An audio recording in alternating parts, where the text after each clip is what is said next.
Halo guys, ikutin aku yuk. Kali ini mau bahas apa sih? Assalamualaikum warahmatullahi wabarakatuh. Perkenalkan, nama saya Diah Mawardah. Hari ini akan membahas tentang pseudoexfoliation glaucoma. Jadi apa sih pseudoexfoliation glaucoma? Jadi pseudoexfoliation glaucoma merupakan jenis glaukoma yang parah dengan risiko kehilangan penglihatan yang lebih tinggi.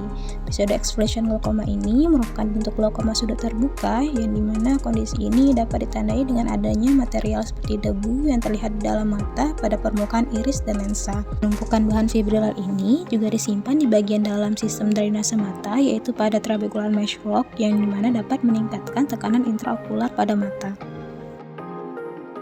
Epidemiologi dari pseudoexfoliation glaucoma ini berkaitan dengan bertambahnya usia yang dimana lebih tinggi pada pasien berusia 60-70 tahun dan pria lebih banyak terkena dibandingkan dengan wanita.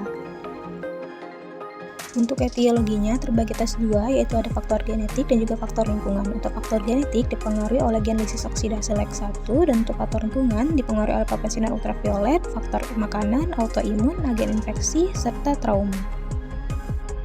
Berikut ini merupakan faktor resiko dari pseudoexfoliation glaucoma. Yang pertama yaitu ada peningkatan tekanan intraokular. Jadi peningkatan tekanan intraokular ini merupakan faktor resiko terkuat untuk pengembangan pseudoexfoliation glaucoma. Yang kedua yaitu ada pengonsumsi alkohol. Jadi pengonsumsi alkohol dalam jangka waktu yang lama dapat meningkatkan terjadinya pseudoexfoliation glaucoma.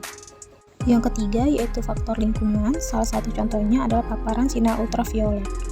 Yang keempat yaitu ada pengaruhnya usia, yaitu rentan pada usia 60-70 tahun dan jenis kelamin yaitu laki-laki lebih banyak dibandingkan dengan perempuan. Selanjutnya yaitu manifestasi klinis. Yang pertama pada kornea terdapat pengendapan bahan mirip kotombe di bagian belakang kornea yang dapat menyerupai keratik presipitat. Kemudian pengendapan pigmen pada endotel biasanya diffuse, tetapi kadang-kadang dapat ada seperti Kronenberg spindle, yaitu membentuk garis vertikal pada kornea seperti yang ditunjuk pada panah warna merah.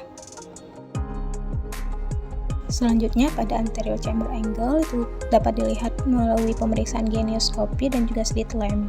Pada pemeriksaan genioskopi dapat terlihat pengendapan bahan pseudoexfoliation dengan pigmentasi dapat terlihat di depan garis Kolbe dan juga di atas trabeculum. Lalu pada pemeriksaan slit lamp itu mengungkapkan adanya flare ringan akibat kerusakan pada aqueous barrier atau pseudouveitis. Selanjutnya, pada iris terdapat endapan pseudoexfoliatif seperti bahan mirip kotombe atau serbuk-serbuk putih yang tersebar di sepanjang tepi pupil. Selanjutnya yaitu lensa. Pada saat pemeriksaan slit lamp dapat terjadi penumpukan deposit materi putih pada kapsul lensa, yaitu terlihat pada gambar terdapat pseudoexfoliation yang terlihat pada segmen anterior. Oleh karena itu, penting untuk dilihat 3 zona pada permukaan lensa anterior. Jadi yang pertama yaitu ada area central dislike. Jadi area central dislike ini setara dengan diameter pupil. Kemudian yaitu intermediate clear zone, ini terbentuk karena gesekan konstan pada pupil yang dapat mengikis bahan mirip kotombe atau serbuk-serbuk putih dari zona tengah lensa. Yang terakhir yaitu peripheral band, ini di luar intermediate clear zone. Peripheral band ini dapat terlihat pada saat mydriasis. Ini merupakan tipe-tipe dari pseudoexfoliation glaucoma. Yang pertama ada angle closure glaucoma pada pasien dengan pseudoexfoliation. Tipe ini merupakan entitas yang relatif jarang terjadi. Neovascular glaucoma dapat terjadi pada pasien pseudoexfoliation glaucoma karena perkembangan setelah penyumbatan vena sentral di retina. Patogenesisnya, jadi terdapat peningkatan resisten aliran yang terkait dengan akumulasi progresif dari pseudoexfoliation material atau bahan dari pseudoexfoliation-nya dan terjadi penumpukan di trabecular meshwork dan saluran squam.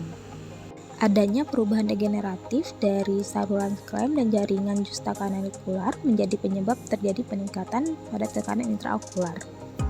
Secara histologis, material atau bahan dari pseudoexfoliation tersebut dapat ditemukan pada epitel lensa serta kapsul, lalu tepi pupil, lalu epitel badan siliar, epitel pigmen iris, trauma iris, pembuluh darah iris, dan jaringan subkonjungtiva. Perbedaan pseudoexfoliation glaucoma atau PAG dan open angle glaucoma POAG. Yang pertama, tekanan bola matanya lebih tinggi pada PAG dibandingkan dengan POAG. Kemudian fluktuasi tekanan intraokularnya lebih besar pada PAG dibandingkan dengan POAG. Lalu pasien dengan PAG dapat memiliki keterlibatan satu atau kedua mata. Lalu pada PEG muncul lebih lambat, memiliki cacat lapangan pandang rata-rata yang lebih parah, dan terkait dengan resiko kebutaan yang lebih tinggi, serta sulit untuk diobati dibanding dengan POAG. Lalu pada pasien pseudoexpression glaukoma juga dapat terjadi pembentukan katarak serta komplikasi yang lebih serius. Tata laksana dari pseudoexpression glaukoma ini bisa melalui medikamentosa, lalu terapi laser dan juga pembedahan. Namun pada pemberian medikamentosa saja umumnya tidak berespon dengan baik, oleh karena itu sering dilakukan kombinasi dengan terapi laser ataupun pembedahan.